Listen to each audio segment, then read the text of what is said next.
Hey everybody, KMO here, and as you can see, maybe you can't see, but it's nighttime. Usually I shoot these videos during the day, but it's actually Friday night, and this is the Saturday video. Got a lot to do tomorrow, so I figure I should get this one teed up and ready to go first thing in the morning. I did a video a couple weeks ago, one of my better performing videos actually. It was called Andrew Yang, the Fourth Industrial Revolution. I said Andrew Yang's the only character, the only candidate who's really talking about the Fourth Industrial Revolution. Well, I was wrong about that. Joe Biden is talking about it. Somebody posted a comment to that video just today. Adam A. asks, have you guys seen Joe Biden on Colbert Show? He straight stole Yang's Fourth Industrial Revolution line. Well, if you go to YouTube and you search for Joe Biden Fourth Industrial Revolution, you'll see that he actually did give a talk in Davos at the World Economic Forum. And he talked about the Fourth Industrial Revolution. Not very authoritatively, not very convincingly. Yeah, he's probably trying to steal Andrew Yang's thunder. That's good for Andrew Yang. And even if it's not good for Andrew Yang's chances of getting the nomination, and I'm not saying it isn't, but even if it isn't, Andrew Yang has said, look, if I don't get the nomination, but I get people talking about these issues, that's a win. And I agree. I've been saying that. I know the Yang Gang doesn't want to hear that. The Yang Gang wants the $1,000 a month, and they want Andrew Yang to be the candidate. I want him to be the candidate, but I'm telling you, you got to make peace with the idea that, there are other possible and more likely futures than the one in which Andrew Yang wins the nomination and becomes president. I mean, it's just how it is. You don't have to accept it right now. Reality will deliver this to you or not. Maybe he'll win. Maybe he'll win. Wouldn't that be wonderful? I think it would be wonderful. I'm just not counting on it.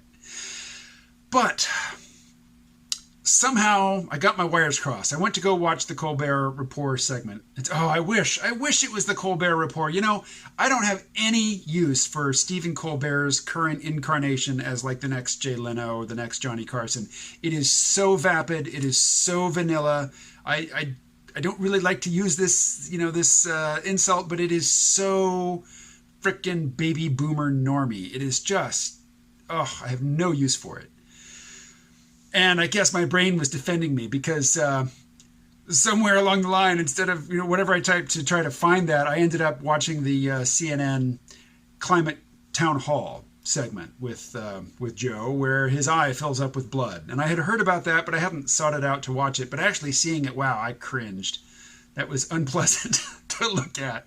But that's not what I think hurt Joe Biden in that Climate Town Hall on CNN with Wolf Blitzer. What hurts him is, every time he starts talking, he has this intonation, he has this emotional energy as if he's a prophet. A prophet, not somebody who predicts the future, but a prophet who, scolds you and scolds your whole culture for being shallow and misdirected. And so he gets into this hortatory tone, and then he loses his train of thought. And, there's few things that are as ridiculous as somebody who is angry about something that is clearly not true. But one of the things that is, ridiculous on that level is somebody who sounds like they're pissed off, sounds like they're preaching a sermon at you, but they just don't know what they're talking about. And they can't even keep straight in their head what they think they're talking about. So that's what I saw in the Climate Town Hall. Then I realized, no, I had watched the wrong thing, and I went and I sought out the Colbert segment. Wow, I've said it already in this video. I have no use for the current incarnation of Stephen Colbert. The first couple years of the Colbert Report, remember that? Man, he was on fire. That was amazing stuff. Now, he is just taking it easy. Just not working very hard at all, so it seems. And so I started to watch it, but it's like 25 minutes or something, and I just couldn't bear it, really. So I started scrubbing through it, just looking for the Fourth Industrial Revolution part. And then I stopped because Stephen Colbert actually asked Joe Biden a really excellent question. And the question was this. Some people think that, you're the front runner because you represent a return to pre-Trump normality. But do we really want to return to the pre-Trump era? Because something in the pre-Trump era was so disaffecting to so many people that it got Donald Trump elected?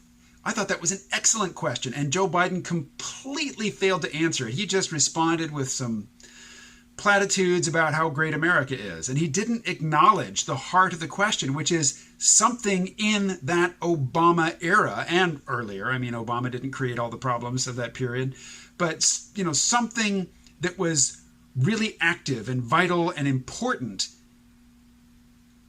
throughout the Obama years, led us to this point where, half the nation, or a little less than half, is so pissed off at the other half that they elected this buffoon. And Joe Biden just missed it. He just missed it. So I caught part of his, talking about the economy, and he reverted to a talking point that is just, to me, indicative of just laziness and cowardice when it comes to confronting issues. And that is this: the idea that we are going to retrain people who have been laid off or who have lost their jobs due to automation to do more technically demanding work. That's a fantasy. And continuing to promote that fantasy, it's not just harmful and dishonest. I mean, it's really bordering on malfeasance. As Andrew Yang says, there's got to be a way for normal people, non-technically skilled people, to make a living. And if your answer is to take non-technical people and turn them into technical people, you are not addressing the problem, not in an honest fashion. So one other thing from the climate town hall that I noticed, people, I was looking for him to co-opt the Andrew Yang message on technology, but what I noticed was that he co-opted the Andrew Yang message on retreating from rising sea levels. Talking about how the Delmarva Peninsula in Delaware is just 3 feet above sea level.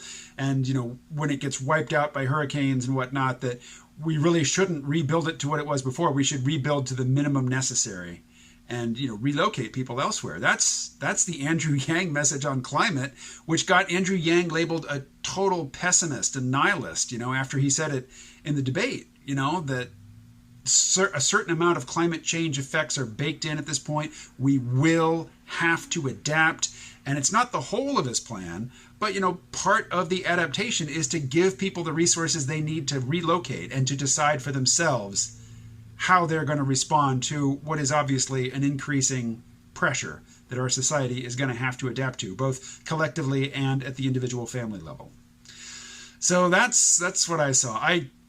Honestly, I think I watched maybe 8 minutes. That's a guess, but 8 minutes out of that 25-minute Colbert segment. I have so little appetite for that sort of TV. I mean, I don't own a television. What television I mostly watch on my, Fire tablet, my Amazon tablet. And it's either, right now I'm actually, my Hulu subscription ends today. But I am subscribed to Netflix. I got subscribed so I could watch the new Dave Chappelle special and also the new Dark Crystal series. And I've also got Amazon Prime Video because I'm an Amazon Prime subscriber. I order a fair amount of stuff from Amazon.